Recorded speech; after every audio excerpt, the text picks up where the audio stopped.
Coming up this week, Tesla killed it last year and they are not slowing down. There's a new EV Cannonball Record, and this one is not by a Tesla.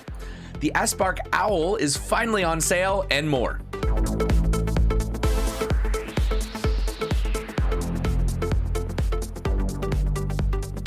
Hello, friends. Welcome to episode 47 of the EV Resource Podcast. I'm Zach Hurst, and each week I bring you the latest EV news, information, and answer your questions about electric vehicles. Before we get started with the news this week, I want to thank our podcast partner, Titan Auto and Tire in Moseley, Virginia, for their support. Titan is one of the very few independent shops in Central Virginia that are qualified to work on EVs, and from hybrids to Hummers, they fix everything. For more information and to schedule an appointment for your vehicle, go to TitanAutoTire.com. That's TitanAutoTire.com. Before we get into the news, I do want to wish all of you a very happy new year. As you probably noticed, I took last week off to be with my family, and while I love them dearly, it is good to be back with all of you. And what a week to return. It has been insanely busy in the EV world, and taking the spotlight in the majority of the news headlines has been Tesla.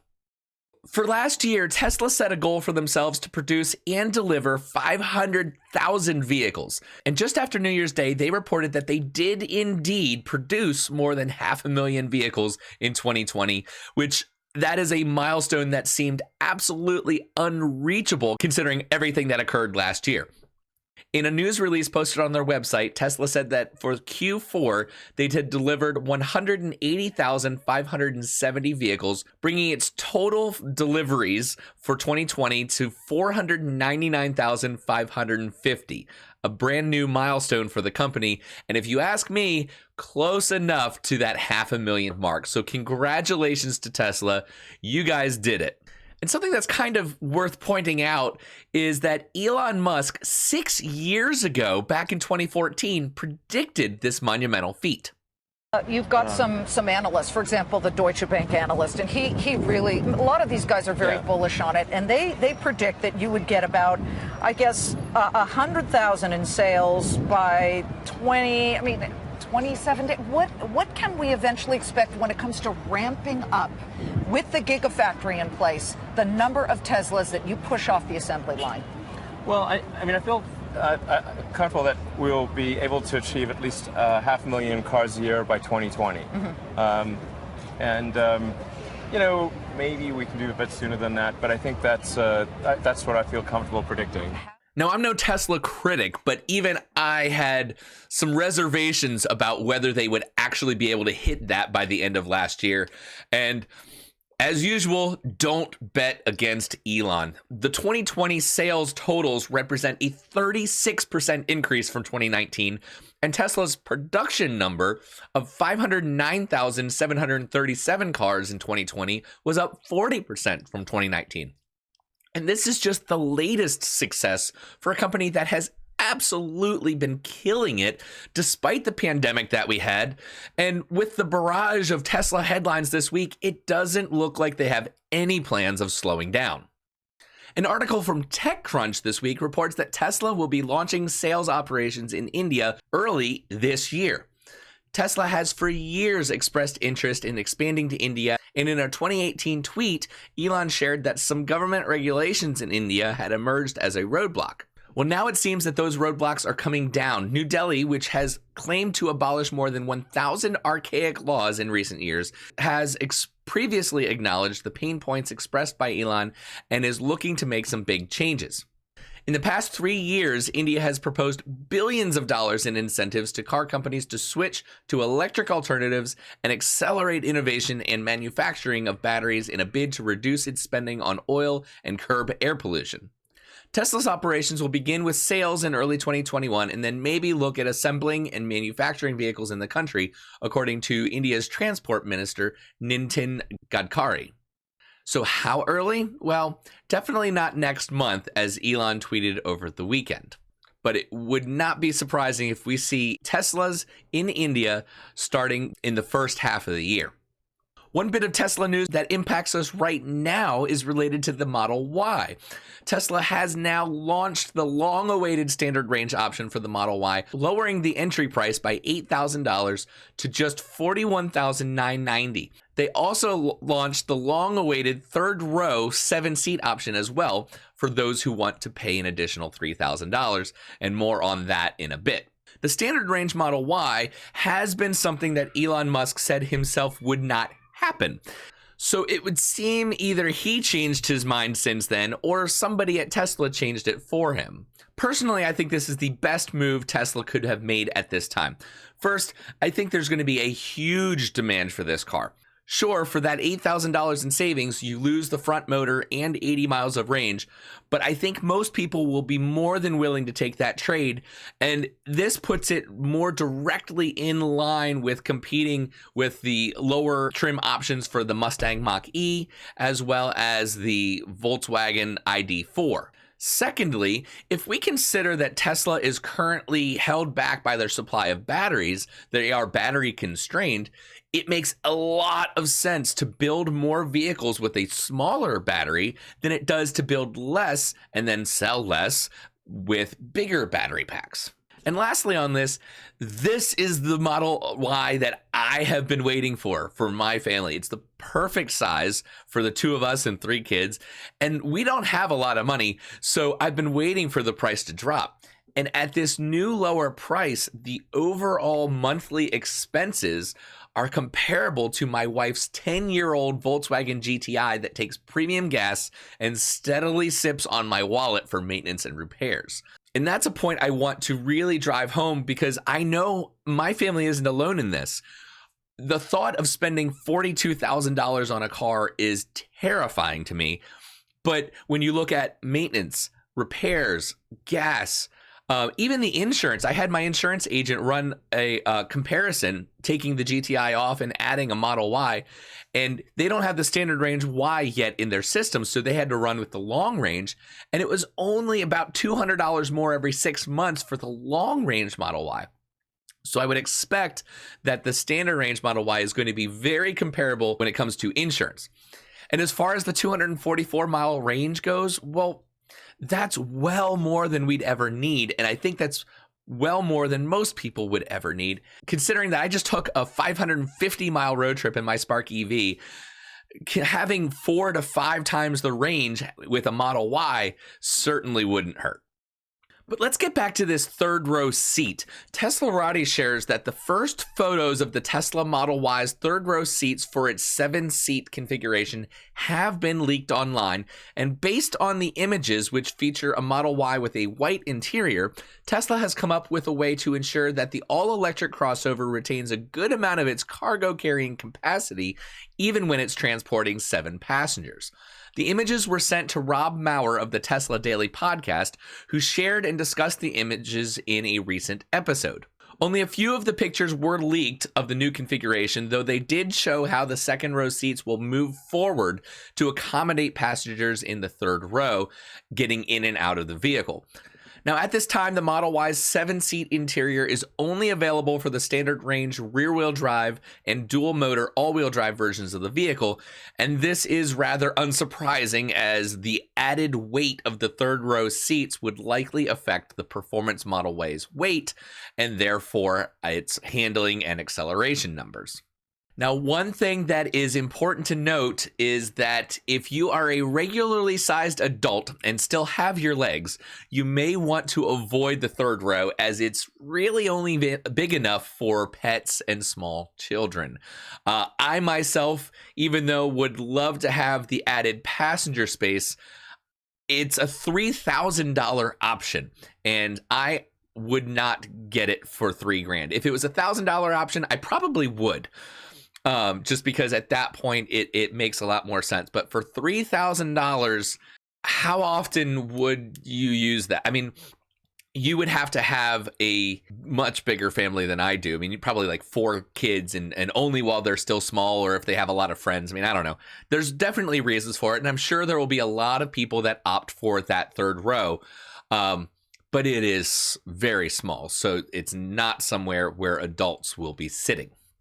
And moving on to more Tesla news, and I've only got 2 more Tesla stories for you this week. They did have a lot going on. And as I mentioned at the top of the podcast, they dominated the headlines this week. So don't say I didn't warn you.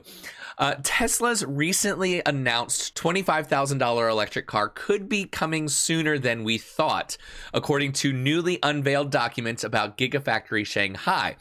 According to these new Gigafactory Shanghai documents submitted to the Chinese government, Tesla is planning to add a cheaper third model to be produced at Gigafactory Shanghai as soon as 2022. And that is probably 2 to 3 years before I would have guessed. And this new Tesla model is planned to be produced at Shanghai, but shipped globally. And the positioning and selling price will be lower than the Model 3 and expected to be between 160,000 and 200,000 Chinese yuan. Now, note that the 160,000 Chinese yuan, I'm not exactly sure how to say that, is actually $24,755 in US dollars. So that is an incredible price if Tesla can really pull it off. And this is a car that I would buy in a heartbeat. As you can see from the picture of my Spark EV, I really, really like small, quirky hatchbacks.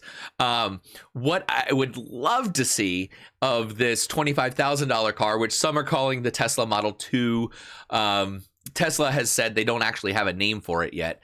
I would love to see a performance dual motor version that would just be the ultimate hot hatchback. Who knows if that will happen? There's still a lot of time between now and when we can expect to see these hit the road. And the last Tesla story I've got before moving on to a few other EV stories from the rest of the automotive industry, Tesla has officially overtaken the world's largest social media platform, Facebook, as the 6th most valuable company in the world. It is now the most valuable company in the world that isn't worth $1 trillion, and I have a feeling we're going to be seeing that very soon. The top 5 companies are actually worth $1.2 trillion or more, with Apple topping the list at over $2.2 trillion. So it'll be interesting as Tesla's stock price increases, and at this point it seems like it can only go in one direction. They actually recently hit a record for 11 days in a row of only increase to the stock price. It has not gone down.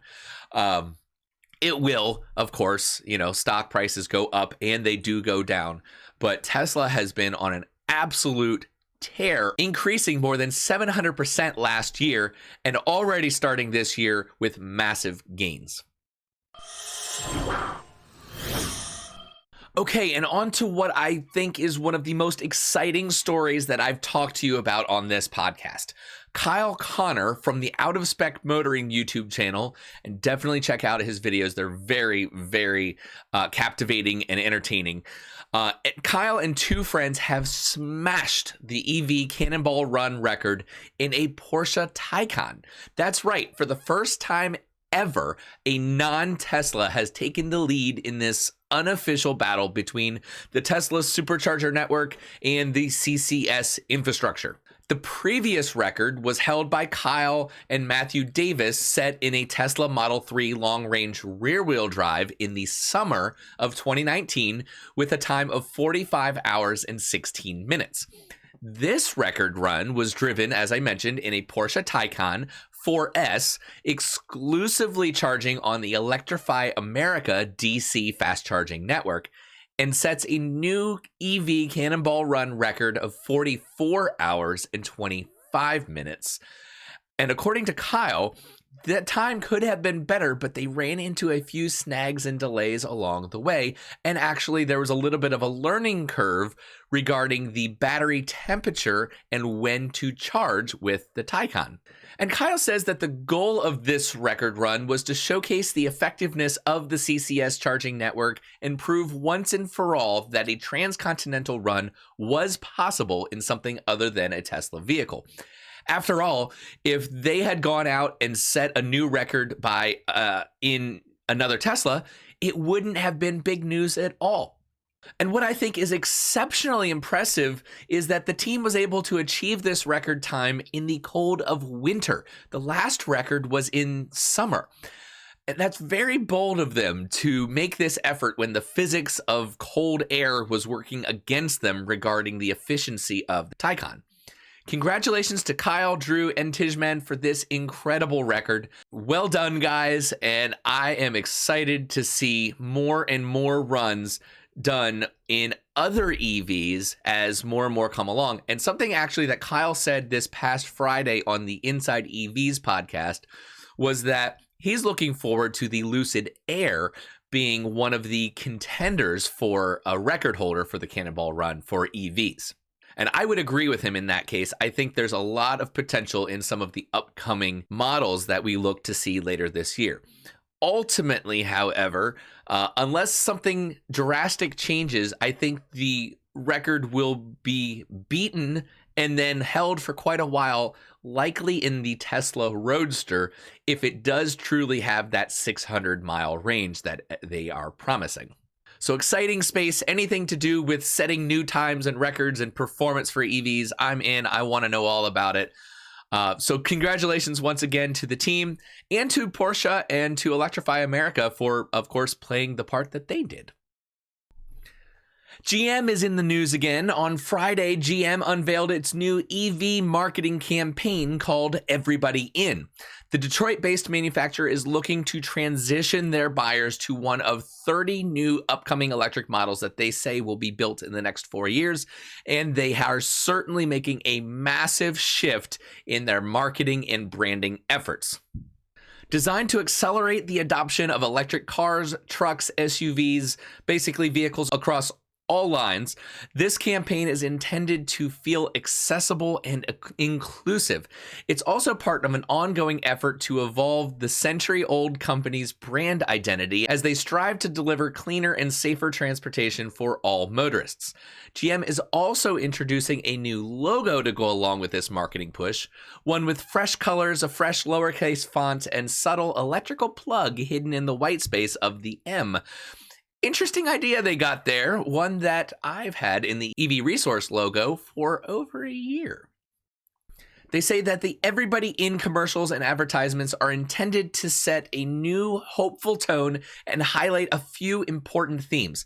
Aside from the exciting new generation of drivers, it's also intended to demonstrate GM's technological leadership in the field of EVs, as well as the $27 billion they've committed to investing. And GM is not being shy about their intentions to make a dramatic shift. Take this video, for example. Change. You can resist it, be left behind, or embrace it and move forward. We're driving it everywhere. We emit optimism, not exhaust. We plug in our vehicles as naturally as we charge our phones. We don't judge cars by the rev of an engine, but by the hum of progress. We are Generation E. United. not by age, But by the desire We're smart, clean, and safe. To also be fun, easy, and powerful. and our power comes from this. Ultium. a battery that charges fast. Runs long. It fits everyone. Because when it comes to this all-electric future, Nobody will be left out. And that changes everything.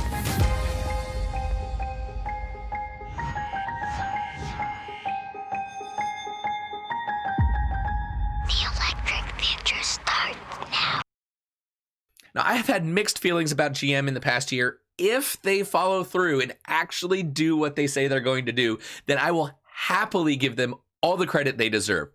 But from where I sit today, it looks like they're just putting more effort into marketing and branding. If they would make just make great EVs that are compelling and that are going to be very functional and stylish and fun, people would buy them. No marketing required. And the last bit of news I have for you this week is about a car that you may not have ever heard of and will likely never see in person unless you're really lucky. The Owl. And yes, it is a car, not a bird. Aspark, which is the company that builds it, introduced the Owl back in 2019, And now the model is on sale in North America and Europe through what they're calling their prestigious network of dealers. Now, that being said, their network is pretty small as the company has only listed dealerships in France, one, and one in Miami, Florida. However, Aspark has opened a showroom in Osaka, Japan, and suggested that more dealerships will be added in the coming weeks. So what makes the Owl so special? Well, it's claimed to be the fastest accelerating vehicle in the world ever. And it can run from 0 to 60 miles an hour in only 1.72 seconds. In order to achieve that impressive feat, the model is equipped with 4 electric motors, one at each wheel, that produce a combined output of 1,985 horsepower and 1,475 pound-feet of torque. They're powered by a 64 kilowatt-hour lithium-ion battery pack, which gives the Owl a range of up to 280 miles in the NEDC test cycle, which, as we know, is somewhat optimistic, and the acclaimed top speed of 249 miles per hour, admittedly not at the same time you're trying to maximize its range. Besides the high-performance powertrain, the Owl has a carbon fiber monocoque and body. The model also sports active aerodynamics and a carbon ceramic braking system with 10 piston calipers up front. Of course, if you're going to accelerate that quickly, you need to make sure that you can stop just as quickly as well. The Owl is already in production and being built in collaboration with Italy's Manifattura Automobili Torino, which specializes in producing one-off and limited production vehicles. Speaking of which, and this is why I said you'll probably never see one unless you're really lucky, only 50 are going to ever be built. And if you're lucky enough to be one of the ones that gets one, you're going to be shelling out $3.5 million for the privilege. All right, so that's your show for this week. Thank you so much for watching or listening. Please share this with your friends and write a review on Apple Podcasts if you'd be so willing. Our Patreon executive producer is Tom Wiggins, and James Hart supports us at the producer level. If you would like to support the EV Resource Podcast, you can check us out there too at patreon.com/EV Resource. I invite your feedback via email to hello@ev-resource.com. You can always leave a comment on the YouTube video, and don't forget to subscribe so that you'll get all the future shows delivered to you automatically. If you want to listen to any of the previous podcast shows audio only, you can find them on our webpage under the podcast section and on your favorite podcast platform. Thank you so much for being with me, and I'll catch you next week.